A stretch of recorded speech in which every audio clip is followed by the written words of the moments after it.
Good morning welcome back to my channel. केमन आछो तोमरा सबाई? निश्चयई सबाई खूब भालो आछो और आमिও खूब भालो आछि। और आज के चले एसेछि आबार नतून एकटा भिडियो निये। तो चलो आज के आबार एकटा रेसिपि तोमादेर संगे शेयर करब। तो कि रेसिपि, तो चलो सेटा देखार जोन्नो आमरा चले जाई रान्नाघरे। तो रान्नाघरे चले एसेछि और देखो एखाने तोमरा देखे बुझतेई पेरे गेछो आजके आमी इलिश माछेर एकटा आइटेम बानाबो। तो एकटा आइटेम बोलते आजके इलिश भापाई बानाबो। तो सेई जोन्नो माछगुलोके भालो करे धुए निয়েছি, নিয়ে একটুখানি নুন দিয়ে দিয়েছি। এবার দিয়ে দিচ্ছি হলুদ গুঁড়ো, তো তারপরে দেব একটুখানি লঙ্কার গুঁড়ো আর যা যা দিতে হয় ভাপা বানানোর সময় খুবই জেনারেল। সর্ষে বাটা মেন ইনগ্রেডিয়েন্টস হচ্ছে ইলিশ ভাপার মেন ইনগ্রেডিয়েন্টস হচ্ছে সর্ষে বাটা। তো সেই সর্ষে আমি আগে থেকে অলরেডি বেটে রেখে দিয়েছি, তো সেটাও এটার মধ্যে দিয়ে দেব। তো দিয়ে ভালো করে মাছটার সঙ্গে সব মশলাগুলোকে মিক্স করে নেব। তো নিয়ে অনেকেই ভাপা বানানোর সময় টিফিন কৌটোর মধ্যে বক্সিং করে তারপরে জলের মধ্যে স্টিম করে। তো আমি সেইটা সেভাবে করব না, আমি জিনিসটা পুরোটা মেখে নেব। দিয়ে তারপরে চলো দেখাই কিভাবে করছি, তোমরা দেখতে থাকো। তো সর্ষে বাটা দেওয়ার পরে আর একটা জিনিস যেটা আমি এটার মধ্যে অ্যাড করব সেটা হচ্ছে সর্ষের তেল। তো দিয়ে ভালো করে চলো মিক্স আপ করে নিই আগে।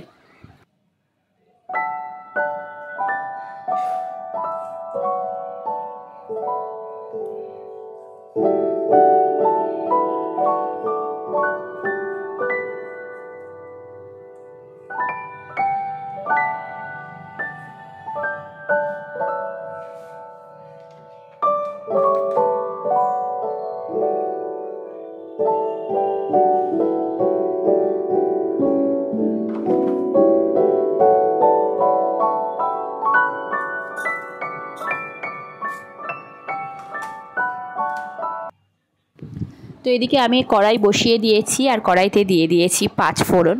তো এরপরে যেটা অ্যাড করব সেটা হচ্ছে সর্ষের তেল। তো একটু ফোড়নটা একটু ফ্লেভারটা বেরোলেই আমি পুরো মেখে রেখেছি যে জিনিসটা সেটাই এটার মধ্যে দিয়ে দেবো। তো দিয়ে একেবারে সব মশলা ভালো করে চেঁচে পরিষ্কার করে একদম ওর মধ্যে দিয়ে ভালো করে মিক্স আপ করে নিয়ে এটাকে ঢেকে দেবো। অল্প পরিমাণে একটু জলও আমি এটার মধ্যে দিয়ে দিলাম, যেটুকু জল লাগবে মোটামুটি মাছ যেরকম আছে তো সেই জলটাও অ্যাড করে দিলাম।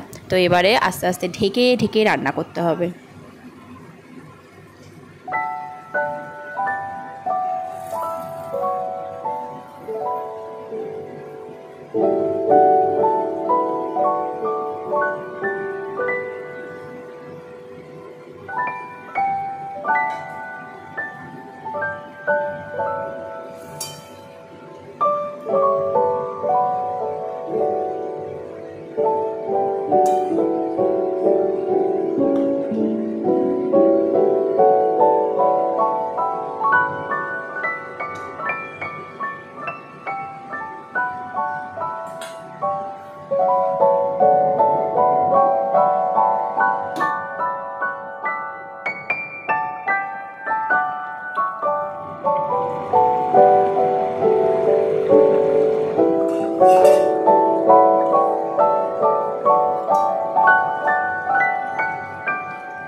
তো একটুখানি ঢেকে দিয়েছিলাম, তোমরা দেখতেই পেয়েছিলে। তো ঢাকনা খোলার পরে দেখো কি সুন্দর একটা এখনই একটা খুব সুন্দর ফ্লেভার বেরোচ্ছে।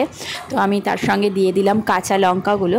কাঁচা লঙ্কাটা হচ্ছে আর একটা একদম মেন জিনিস বলতে পারো, কারণ কাঁচা লঙ্কা না দিলে সেই গন্ধটা ঠিক মাখো মাখো ব্যাপারটা আসে না।